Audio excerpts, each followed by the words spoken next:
Hey, what's going on, guys? It's your boy Mike from Seattle. I'm gonna do a video today about the streams of income that I have, all right? And I actually have a decent amount of them. We'll call it 6 to 9. I'll let you decide if all 9 count as individual streams of income. These include different rental properties, a roommate, different jobs, different types of jobs, investments that I have, and yes, even YouTube. But I wanted to make the video about all my streams of income because, as everyone knows, right, your average millionaire has at least 7 streams of income. And I've always thought to myself, well, how do you get to 7, right? How do you get 7 jobs? You know, but no, there's different ways to bring money in.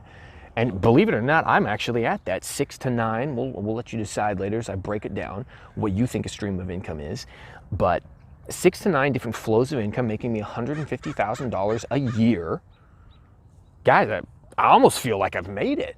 You know, I get it. You're probably sitting there wondering to yourself, what could this young millennial man-child sitting in front of me wearing a Pokemon shirt possibly have to teach you about money or finances? And I get it. I get the skepticism. Honestly, I would be judging this book by its cover as well, and you should, because I'm pretty crappy on the inside. But you know what else? I'm actually good at making money and adding streams of income to my life and adding value to my bank account. So why don't you, instead of clicking out on this and going and watching some other stupid video, you know, pick your favorite major news outlet, whether it be Fox or CNN, and just watch them lambast whichever political candidate you like. You know, you could do that in your spare time. You probably did it already today. Why don't you watch something that's a little bit more motivational? Give me like 5 minutes.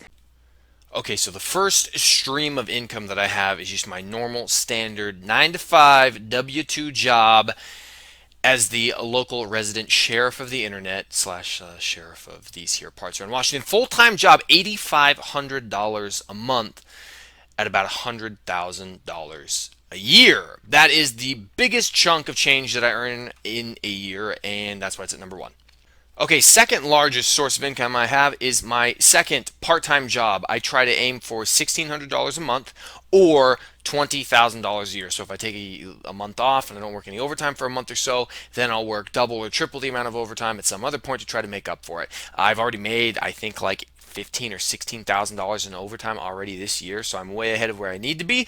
But probably another month or so, I'll kick it into high gear and bang out a few more $1,000s. But yes, $1,600 a month is what I aim for, or $20,000 a year. And again, my part-time job, I just do traffic control and security. Income stream number 3 would be my first rental. That's the duplex that I live in. The other side rents for $1,950 a month, or $23.4 thousand a year. Actually making some really good money there. And pro tip, what I really love about this income is because I'm actually paying interest on the property. There's a lot of really great tax breaks for rental income. I only ended up paying taxes on $3,000 worth of that. So the other 16 grand was completely tax-free. Nice. Okay, stream of income number 4. That would be my second rental property that rents for $875 a month, or $10,500 each year. And again, I get to write off all of the interest that I'm paying on that mortgage each year, which is fantastic because it means that my actual taxable income goes way, way down. Haven't figured out what that'll actually be by the end of the year, but I'll figure that out when I do my taxes for 2020. Okay, stream of income number 5, and that would be having roommates. So I split the cost of the part of the duplex that I actually live in. So instead of having to pay for all of the bills on this side myself 100%, it's split. I actually get $650 approximately every month from my roommate, which actually totals to $7,200 a year. YouTube. Now, so this one just hits a little close to home because I actually went back and looked at my old YouTube channel. For those of you who don't know, I was an extremely popular, completely well beloved, and retired before I should have. Went out in a blaze of glory. Okay, I'm just over exaggerating, but I had a moderately successful YouTube channel where I played a lame, cheesy phone game called King of Avalon, and these were the good old days when every video I popped out had at least like 30, 40, 50,000 views on it. Some of them had hundreds of thousands of views on it, and I still to this day, even though I haven't made any videos on that YouTube channel in a really long time, just in residual views that the channel still gets years later when nothing that I used to talk about even is relevant anymore, I still make $150 a month, or approximately $1,800 a year just from YouTube. So again, YouTube monetization, not for my real estate channel, for my super nerdy video game channel. Okay, these are what I would consider my non-quantifiable honorable mentions. Okay, income streams 7, 8, and 9. So 7, IRA, right? A Roth IRA, I contribute $250 a month, which I guess that's a net deduction, right? Except that it has the opportunity to gain compound interest and go up as the stock market goes up. So my IRA is done through an endorsed local provider via Dave Ramsey, right? Ooh, that's a dark name to bring up around these parts. Anyways, supposed to average around 8%, though I think I get about 7.5%, and probably some fees in there, whatever. 7.5% growth each year, and I put $250 in a month. So that's just money that I put in to work for me, and it goes up. But, it valued at like, I don't even know, 15 grand at the end of 2019, and right now it's at like 13 because the economy tanked, and who knows what's going on. But apparently, somewhere down the line, I'm going to retire very successful with just that. Yeah, that's great, Uncle Dave. Oh, same thing along the same lines. 401k from the old company that I actually used to work for, and same thing. I've got about 12,000 grand in one of those, and it's just continuing to grow. I don't actually make contributions to it anymore, but over time it just goes up. It's managed, and it's risen in value ever since I left that company. Gosh, 6 years ago. I can't believe I haven't worked there in 6 years. I'm getting old, man. Honestly, I should probably throw in here my pension because I actually have a pension as well, but whatever. Lastly, asset appreciation, right? So the house that I live in right now, I bought 450 grand. As the market goes up and down, I've watched the value of the home, estimated value of the home, go up to 480, down to 440. But my plan is that over 10, 20, 30 years, it will probably go, honestly, I'm thinking $1 million. So asset appreciation on just this property, asset appreciation on the rental that I bought in the Midwest, all of the potential houses that I will be buying in the future, which I'm trying to buy as many as humanly possible, will go up in value over time. So again, it's unquantifiable, but it's definitely another way that I'll be making money. So if you add up all of those different streams of income together, I get to about $13.1 thousand a month, or $157.9 thousand a year. And again, that does not include the honorable mention, asset appreciation, that type of stuff, right? That's just the hard income that I'm bringing in. So yes, somehow me, a guy with a Pikachu on his t-shirt at the ripe old age of 29. Okay, this was a Father's Day present for my son, who was 6 months old at the time, so really it was a Father's Day present from somebody who just bought it for me on behalf of myself. That being said, okay, I'm gonna go ahead and tell you the age I was when I added each one of these streams of income to my life, because that's important. Some of them were a lot more recently, and some of them I've had for a long time. So obviously right out the gate, my full-time job, I've always had a full-time job since I was 18 years old. I started in construction at 18, and then at 25 years old, I moved into law enforcement. But I've had a full-time job forever. Now, in that full-time job when I was 18, I was making 10 bucks an hour.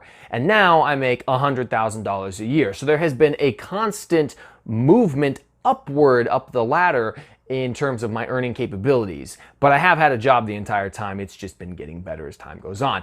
Part-time job, number 2. So I've actually had 2 jobs, or at times even 3 jobs when it comes to part-time jobs, since I was 18 as well. When I would get done with construction work, I would go and referee soccer games in an indoor soccer arena in Everett for 12 bucks a game. Each game is 45 minutes, so it ended up being like, I don't know what it was, like 15 bucks an hour or something like that. Anyways, and then now, of course, I provide additional security services and traffic control and things like that on my days off.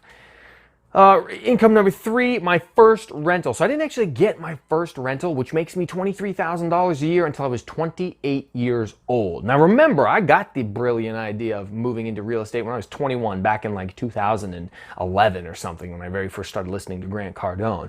But it took me all the way till 28 years old before I finally bought my first rental where I could make income from the tenants. Second rental, I closed on June 19th of this year, so about a month ago. Now, the projected income for that at $10,500, because they pay $875 in rent every month. And I've actually gotten paid 2 months rent already, even though I've only had it for 1 month, because they were actually behind on their rent, and then they caught up, and I got the benefit of getting the caught up rent, even though I didn't own it when they missed. So lucky me. We'll count our blessings where we can, right? Number 5, a roommate. I've actually had roommates off and on for most of my life. Since the age of 18, that is. In fact, the same roommate I had at 18 is the same roommate that I have right now. And we've either split the bills or split the costs. And in this particular case, because I'm the one who actually pays all the bills and I pay the mortgages, I pay it all out, and then he sends me his 50%. So money comes to me. Okay, YouTube. So I actually started my video game YouTube channel in 2016. That was when I first started making videos about the game. That makes me a nerd, but whatever, you know, hey, I made more money on YouTube than you have. Anyways, I probably didn't make money the first few months, but eventually my videos started popping up and getting really popular.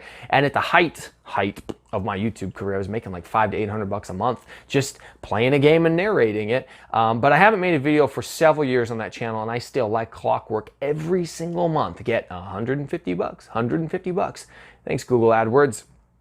IRA contributions. I started contributing to a Roth IRA when I was 22 or 23 years old. 401k, I started contributing when I was like 21 or 22 years old at that construction company. And then asset appreciation, well, that really only started when I actually bought this property back in 2018, so right before I turned 28 years old. And that is when I added, so you can see that most of these streams of income that I've added, like the passive ones, have been in the last 2 years. The non-passive ones that took a considerable amount of my time, energy, and effort would also make me more money. I have been doing those since the very beginning. Somehow I figured out how to build and add all these different streams of income to my life and continue to increase my productivity and efficiency. And if you compare me to other people out there that are younger than me, that are making a whole lot more money, I really don't look that great, but you know what I do represent?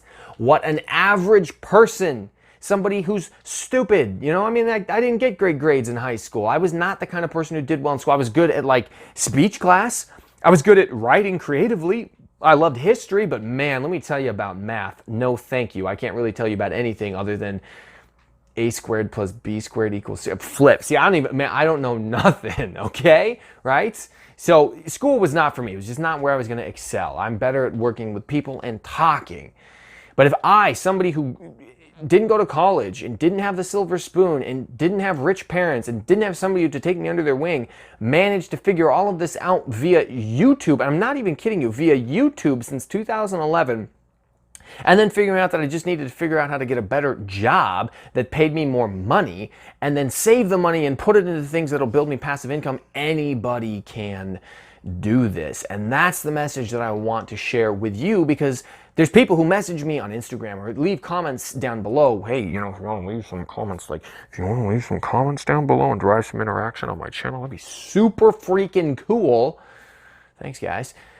But people ask me, hey, how'd you do this? Well, you know, and people leave comments, oh yeah, you know, you're setting false expectations. There was nothing false about this. There's no reason why you can't do this. And I mean, I don't know, maybe if you're watching this from like some other country, possibly, I don't know what it's like in your country to do stuff. But if you're in America and you've got a pulse and you have your health, which I will thank God that I had, there's no reason why you too can't be successful in adding flows of income to your life.